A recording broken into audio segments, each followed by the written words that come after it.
Assalamualaikum warahmatullahi wabarakatuh. Bismillahirrahmanirrahim. Alhamdulillahirabbil alamin. Wa bihi nasta'inu ala umurid dunya waddin. Wassalatu wassalamu ala asyrafil anbiya'i wal mursalin wa ala alihi wa ashabihi ajmain. Qalu subhanaka la ilma lana illa ma 'allamtana innaka antal alimul hakim wa tub 'alaina innaka antat tawwabur rahim.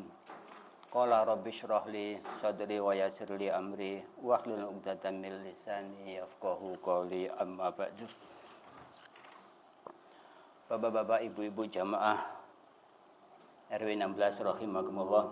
Syukur alhamdulillah, marilah sama-sama kita panjatkan kehadirat Allah Subhanahu wa taala atas segala limpah rahmat, taufik serta hidayahnya. Malam hari ini kita masih bisa melaksanakan salat maghrib berjamaah.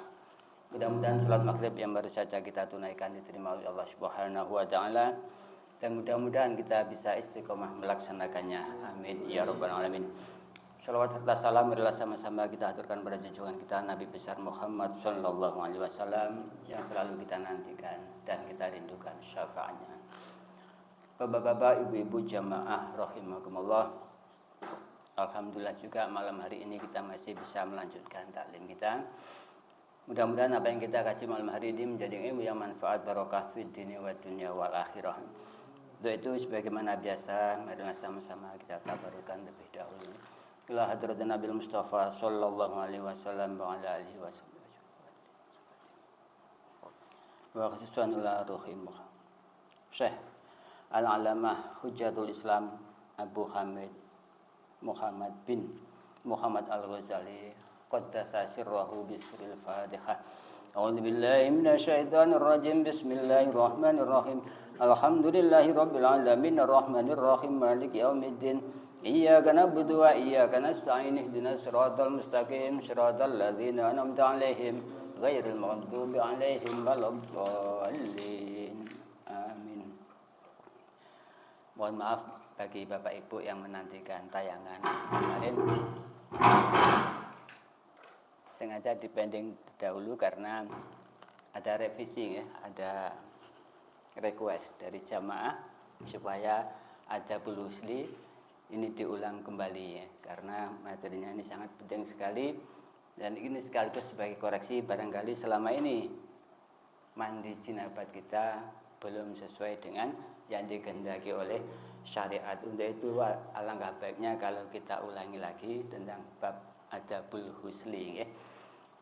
Sebagaimana kemarin ada pertanyaan dari jamaah mengenai air yang mutaghayyar atau air yang mustakmal ya.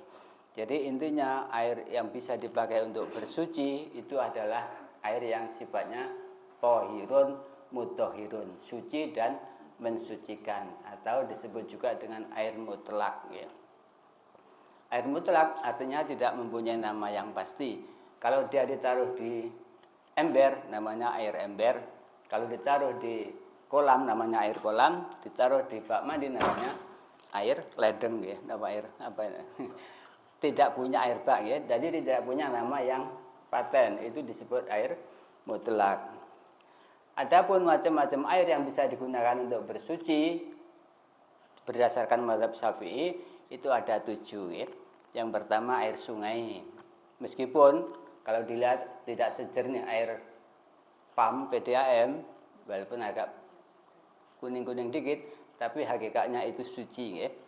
Air sungai, kemudian air laut, kemudian air sumur maul biri ya. Kemudian air hujan, 4 ya. Yang kelima air embun. Apakah air embun bisa dipakai untuk berwudu? Kan embun itu enggak banyak. Nah ini baru saja ada tayangan di Maroko, ternyata ada teknik baru untuk menangkap air embun ya, pakai paranet ya. Jadi kayak jaring-jaring itu. Jadi kalau pas ada angin membawa uap air, itu lama-lama akan tertangkap oleh paranet itu.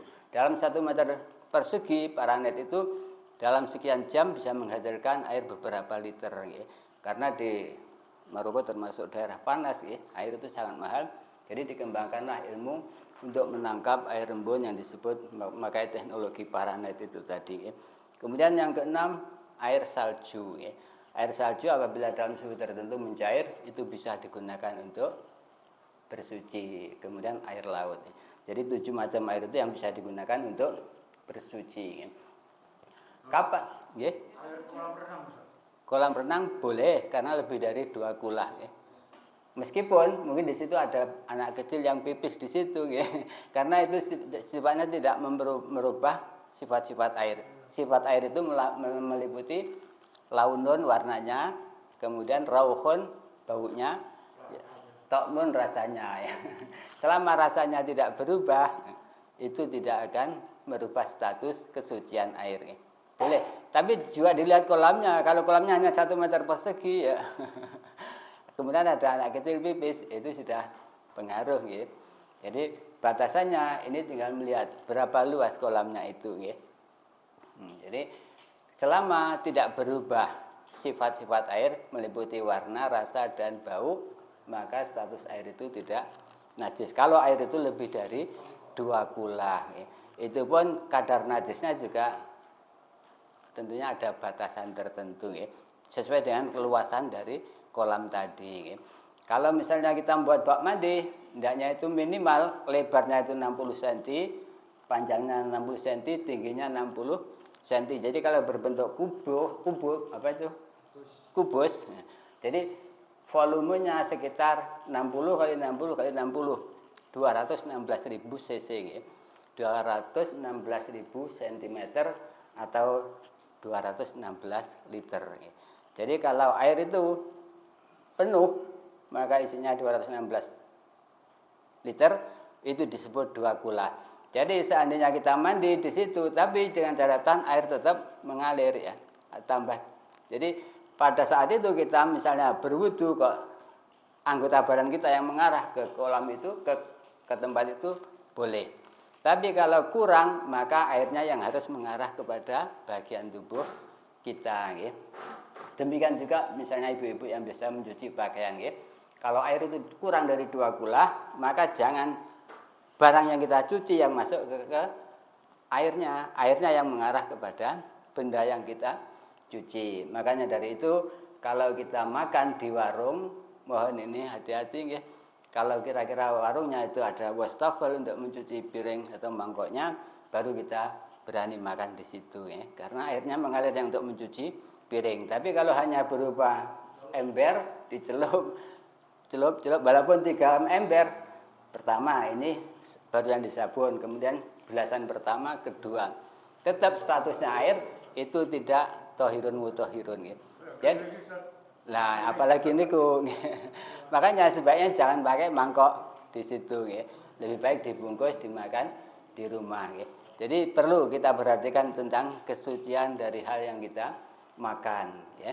Jadi makanya kalau tidak makan di warung atau di manalah, kita lihat dulu kira-kira tempat cuci piring atau mangkoknya atau gelasnya kalau itu berupa es, apakah memenuhi syarat untuk sucinya saat mencuci perkakas itu, ya. Jadi ini perlu menjadi perhatian kita. Masih ingat dulu, ya, kalau di kampung biasanya dulu kalau wudu pakai padasan itu, ya. Ada gentong dikasih lubang, kemudian ada tutup, ya. Masih ingat dulu. Jadi saat tutupnya jatuh, kalau kita tutup dengan jari kita, ini sudah mustakmal air dalam, karena ini bagian tubuh kita, ya. Makanya bagaimana? Biarkan saja kita ambil barang lain untuk nutup itu sementara, ya. Masih ingat dulu, lek nutup aja karo tanganmu, nanti kena mustakmal, jadi gitu, ya. Masih ingat dulu, masih kecil di kampung, ya. Jadi ini juga menjadi perhatian kita. Apalagi kalau wudhu pakai air 1 gayung kok diciduk.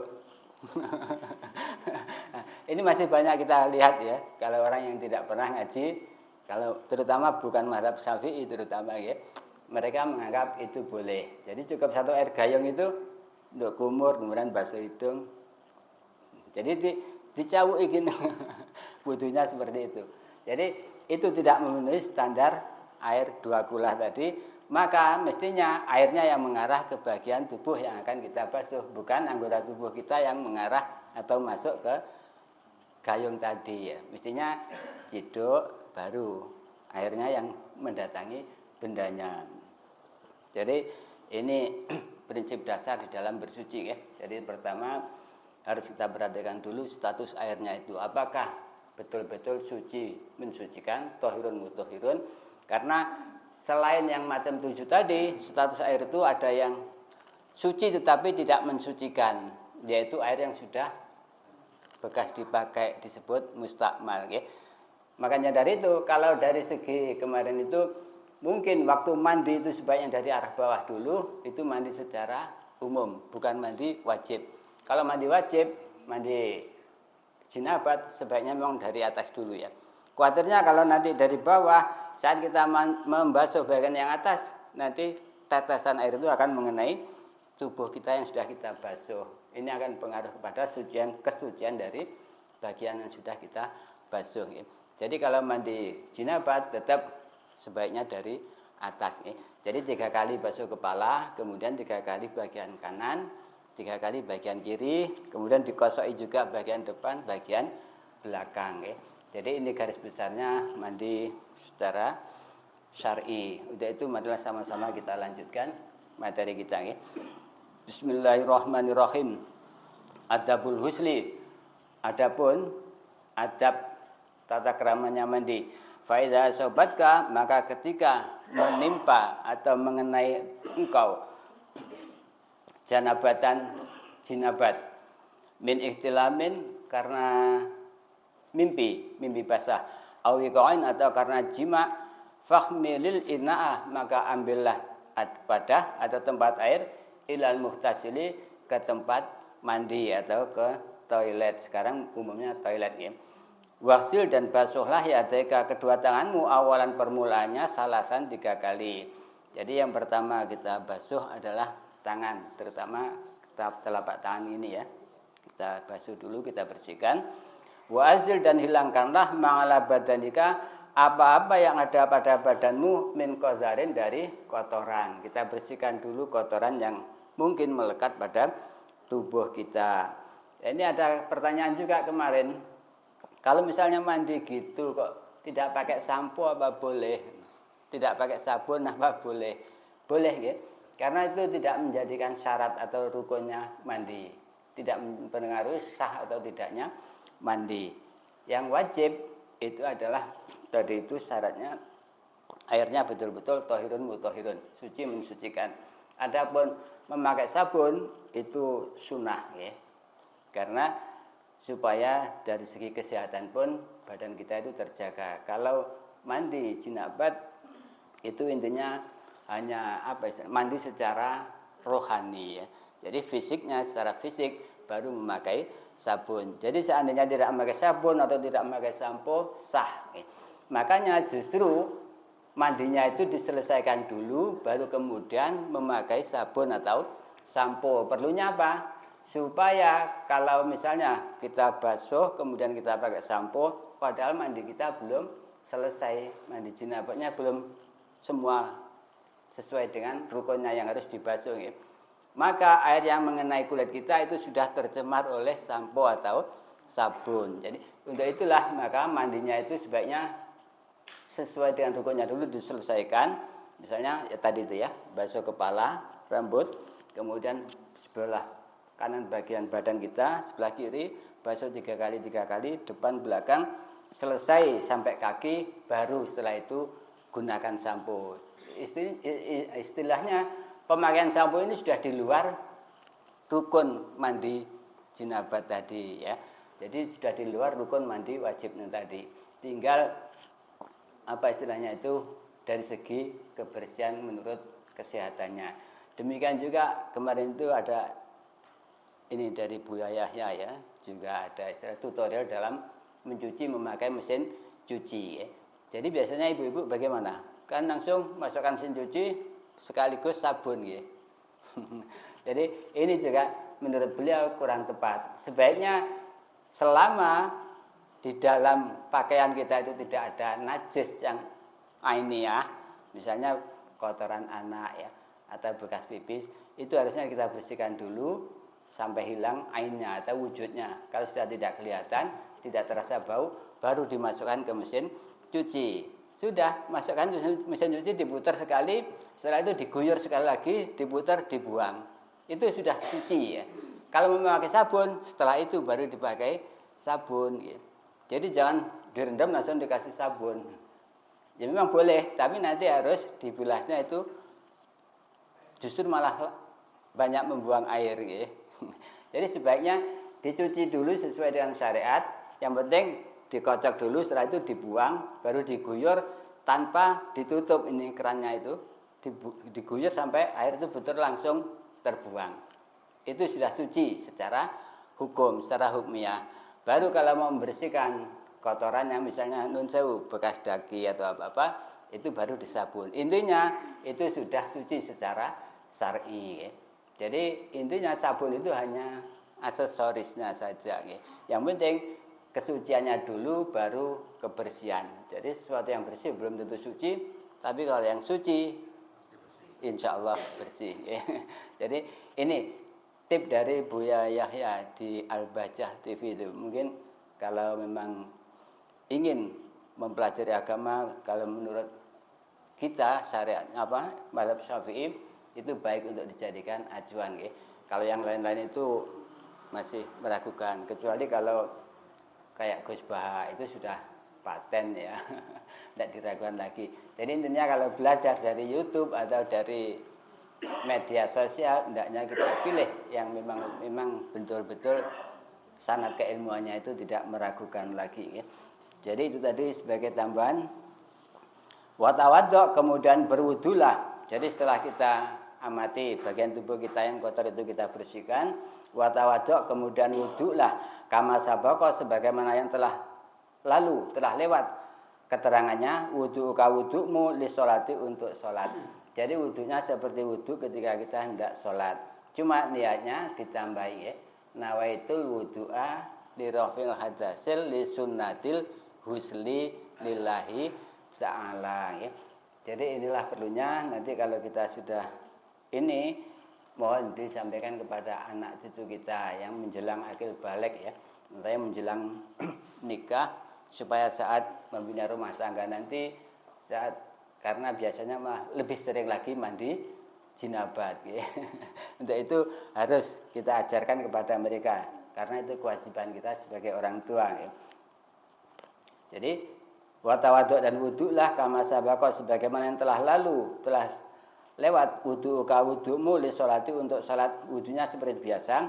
Cuma ketika membasuh kedua kaki hendaknya ditunda dengan harapan menghemat air ya. Nanti sekalian basuh ketika selesainya mandi ya. Mangajami da'awati, disertai dengan seluruh doa-doa. Wa akhir, dan ini tundalah ghusla rijlaika, membasuh kedua kakimu, kaila yudi'a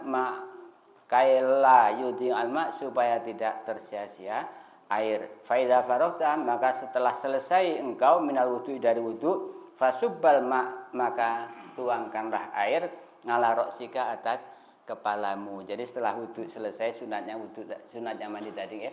Nawaitul wudu'a li rafil hadatsil asghari li sunnatil husli lillahi ta'ala, atau nawaitul wudu'a li rafil hadas, nawaitul wudu'a li sunnatil husli, gitu aja cukup ya. Jadi aku niat wudu untuk sunatnya mandi. Nawaitul wudu'a li sunnatil husli lillahi ta'ala ya. Jadi niat ingsun wudu untuk sunnahnya mandi karena Allah. Jadi itu niatnya sunat sebelum mandi. Kemudian fasubal ma, tuangkanlah air ala roksi, ke atas kepalamu, salasan 3 kali. Wa anta nawin, sementara engkau sudah dalam keadaan niat ya. Jadi sebaiknya pas membasuh kepala pertama kali itu sudah jatuh niat kita ya. Niatnya nawaitul husla li rafil hadatsil akbari. Kalau akbari itu sudah meliputi ya. Apakah dari mimpi atau dari jinabat atau dari apa, yang jelas aku niat mandi untuk menghilangkan hadas besar ya. Fardu karena Allah sudah mencakup ya. Wa anta nawin rafal hadasi minal jinabati, karena ini spesifik dari jinabat ya. Menghilangkan hadas dari jinabat. Summa ala syikikal aiman, kemudian basuhlah separuh badanmu yang kanan. salasan 3 kali, summa alal aisar, kemudian separuh bagian tubuh yang kiri salasan 3 kali. Jadi setelah kepala 3 kali, bagian tubuh sebelah kanan 3 kali, sebelah kiri 3 kali. Watluk, ya ini, dan gosok-gosoklah akbala mim badanika, bagian depan tubuhmu, wa ma'adbaroh, dan bagian belakang tubuhmu. Jadi di depan punggung sebaiknya digosok-gosok ya. Ini tadi untuk lebih meratakan sampainya air ke dalam kulit. Di samping itu dari segi kebersihan juga untuk menghilangkan kotoran yang mempengaruhi kesehatan kulit kita tentunya ya.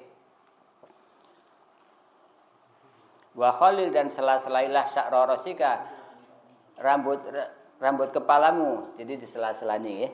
Malah disunatkan. Jadi sebelum kita mandi setelah wudu itu kita ngambil air digayung gini 3 kali, digini-ginikan ya. Jadi ini sunnahnya salah satunya ya. Setelah itu baru diguyur. Jadi sebelum basuh kepala tadi sebaiknya itu tadi sela-sela rambut. Wa khalil sya'ra ra'sika, dan sela-selailah rambut kepalamu, walihyatika, dan jenggotmu ya. Kalau yang jenggotnya tebal, wa ausilil ma'a, dan sampaikanlah air ila ma'ati fil badani, sampai kepada lipatan-lipatan badan ya. Lipatan badan itu banyak sekali ya. Salah satunya kalau bagian ini yang mendekati hidung ini disebut muk ya. Kayak Habib Umar Tembari waktu wudu juga begitu ya. Jadi kayak ditekan ini air. Jadi ini. Kalau dulu memang tempatnya apa ya? Belek ya. Tapi sekarang kayaknya nggak ada mata belekan ya. Kalau dulu masih apa ya, kesadaran manusia, kesadaran kita untuk kesehatan terutama vitamin A kurang sehingga sering sekali kena sakit mata. Efeknya biasanya di bagian dekat hidung ini sering banyak belek ya. Kemudian ini bagian lihat, ini bagian ujung mata ini juga harus digini. Jadi dibersihkan. Kemudian di dalam telinga ya. Terus nun sewu, ibtun niki kelek ini juga harus. Jadi banyak bagian lipatan-lipatan tubuh kita itu harus sampai basah. Wa manabiti sya'ri, dan tempat tumbuhnya rambut, ma haffa minhu, baik yang tipis, wa makasufa, dan yang tebal. Ya, banyak ya, antara lain ya rambut ketiak, rambut ini alis ya, yang tipis maupun yang tebal ya. Wahzar, dan hindarilah atau takutlah antamusa, sekiranya menyentuh engkau zakaroka, pada zakarmu, kemaluanmu, ba'dal wudu'i, setelah wudu. Jadi kalau tadi sebelum mandi kita disunatkan wudu, hendaknya setelah saat mandi kita hati-hati jangan sampai tangan kita itu menyentuh alat kelamin kita, terutama batasannya ini ya, telapak tangan dan bagian dalam jari ini. Sekali lagi saya ulangi, tempo hari sudah, tapi intinya yang membatalkan itu kalau bagian ini kita tempelkan di gini, misal kena basah, yang meninggalkan bekas, jadi hanya bagian batinnya ini ya. Kalau yang samping ini tidak sampai membatalkan. Misalnya ini biasanya saat itu menyabun atau saat pakai handuk ya. Seandainya yang menyentuh hanya bagian pinggir, kuku dan belakang ini tidak sampai membatalkan wudunya. Jadi seandainya setelah mandi langsung sholat atau langsung membaca Quran, tidak wudu lagi, tidak apa-apa ya.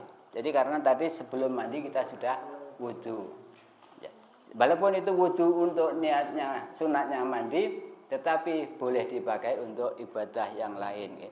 Makanya di sini dijelaskan ba'dal wudu'i, setelah wudu, fa in asobatu, maka jika mengenai engkau jika mengenai pada zakar apa yaduka, tanganmu, fa'id, maka ulangilah al wudu'a, wudunya ya. Pada wudunya. Jadi seandainya menyentuh, padahal kita waktu itu tadi sudah wudu sebelum mandi, maka apabila menyentuh tangan kita pada yang dimaksud itu zakar kita, maka hendaknya mengulangi wudunya setelah mandi. Kalau setelah itu dilanjutkan untuk misalnya mau sholat atau mau baca Al-Quran atau mau itikaf dan sebagainya ya. Wal faridatu min jumlati zalika kullihi. Jadi semuanya tadi merupakan fardunya mandi. Apa saja? Yaitu an-niyatu, niat, wa izalatun najasati, dan menghilangkan najis, wasti'abul badani, dan meratakan air ke dalam badan, ke seluruh badan kita, bil husli, dengan basuhan. Wa fardul wudu, adapun fardunya wudu itu husnul wajhi, membasuh muka, wal yadaini, dan kedua tangan, ma'al mirfaqaini, beserta kedua siku, wa mashu ba'di ra'si, dan mengusap sebagian rambut kepala, wa husnul rijlaini, dan membasuh kedua kaki, ilal ka'baini, sampai pada mata kaki. Oh, mangga. Nggih, Bu.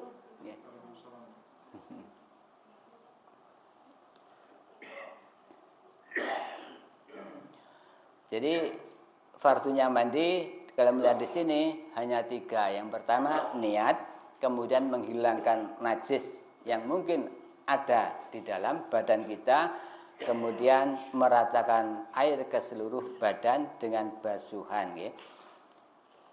Itu fardunya atau rukunnya mandi. Wa fardul wudu'i, adapun fardunya wudu, waslul wajhi, membasuh wajah, wal yadaini, kedua tangan, mal mirfaqaini, wa maskhul ba'di ra'si, wa husnul rijlaini, dan membasuh kedua kaki, ilal ka'baini, sampai kedua mata kaki, marotan, ma'an niyati, disertai niat. Wa tartibu, kemudian urut-urut. Jadi tidak boleh ditukar urutannya ya. Jadi sesuai dengan urutan. Itu yang disebut dengan tartib.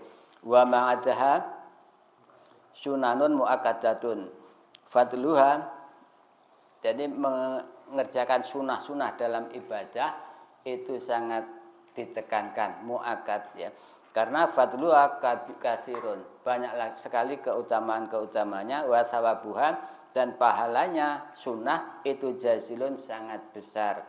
Wal mutahawinu, adapun orang yang suka meremehkan biar dengan sunnah, khosirun, termasuk orang yang rugi. Bal huwa bi asli faraidihil khatirun, bahkan dikhawatirkan jangan-jangan orang yang biasa meremehkan yang sunnah, yang fardu pun akan diremehkan ya. Fa inna nawafila, karena sesungguhnya ibadah yang sunnah-sunnah itu jawabirul lil faraid, intinya untuk menempel kekurangan-kekurangan di dalam melakukan ibadah fardu ya. Jadi ibarat orang dagang, kalau fardu itu merupakan modalnya, maka sunnah itu merupakan keuntungannya atau ribhunnya. Masa iya kita dagang hanya mau kembali modal, tentunya mengharap profit atau keuntungan darinya ya. Jadi sangat rugi sekali kalau kita tinggalkan sunnah-sunnahnya. Antara lain sunnahnya mandi itu yaitu tadi ya. Apa tadi? Wudu ya. Wudu sebelum mandi itu sunnah. Kemudian menyela-nyelai rambut, kemudian juga menyela-nyelai lipatan-lipatan tadi, semua harus dibasuh, diusap, atau yang wajib dibasuh, yang diusap ya. Fa inna nawafila jawabirul ini. Jadi kaidahnya yang penting harus digarisbawahi, sesungguhnya ibadah-ibadah sunnah atau rukun-rukun yang sunat itu jawabirul lil faraid, menjadi penembel atau pelengkap hal-hal yang fardu apabila di dalam pelaksanaan yang fardu ada kekurangan-kekurangan nggih. Wallahu a'lam. Mungkin masih ada yang ingin ditanyakan, monggo. Nggih. 60 kali 60. Nggih, itu minimal 2 kulah. Itu pun kalau airnya penuh terus ya. Kalau misalnya sudah kelong 1 ciduk, udah berarti enggak 2 kulah lagi ya. Nah, sekarang yang aman memang pakai shower ya, atau pakai keran lah. Pakai ciduk boleh. Yang enggak boleh itu kalau tangan kita yang nyemplung ya, itu yang enggak boleh. Karena mustakmal, nggih, itu yang dimaksud mustakmal itu air yang sudah mengenai tubuh kita kembali ke kulah atau ke bak mandi. Makanya kalau mandi sebaiknya itu agak jauh dari bak itu, supaya airnya itu tidak mercik lagi ke tempat mandi, ke bak mandi. Menghindari itu tadi, air mustakmal akan mencemari air yang masih suci. Akhirnya semua mustakmal semua, tidak bisa digunakan untuk bersuci lagi. Jadi yang aman memang pakai keran. Ya. Makanya di toilet atau kamar mandi itu sebaiknya ada keran juga, perlunya untuk itu bilas ya. Untuk lebih meyakinkan supaya saat kita mandi atau wudhu itu betul-betul suci sesuai dengan syarat-syarat air yang kita gunakan, betul-betul air yang suci, bukan air yang mustakmal yang akhirnya tohirun tapi ghairu mutahhirin, tidak mensucikan ya. Demikian mudah-mudahan ini akan menjadikan kita lebih mantap lagi, lebih benar di dalam pelaksanaan ibadah, khususnya tentang mandi kita. Monggo diulang. Kemarin basuh tangan dan hidung ya. Insya Allah sekali ini selesai, besok kita lanjutkan dengan membasuh kedua tangan dan rambutnya. Bismillahirrahmanirrahim. Allahumma inni as'alukal yumna wal barakata wa a'udzubika minas su'mi wal halakah. Monggo. Allahumma inni as'alukal yumna wal barakata wa a'udzubika minas su'mi wal halakah. Ingkang hidung monggo ketingale menapar nggih. Allahumma arifni raihatal jannah nggih.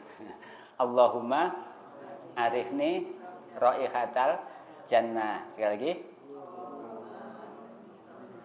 Nah, itu doa saat membasuh atau menghirup air ke dalam hidung ya. Dengan harapan saatnya kita kelak dipanggil menghadap Allah, aroma surga itu selalu menghiasi atau menimpa hidung kita. Demikian mudah-mudahan bermanfaat. Bismillahirrahmanirrahim.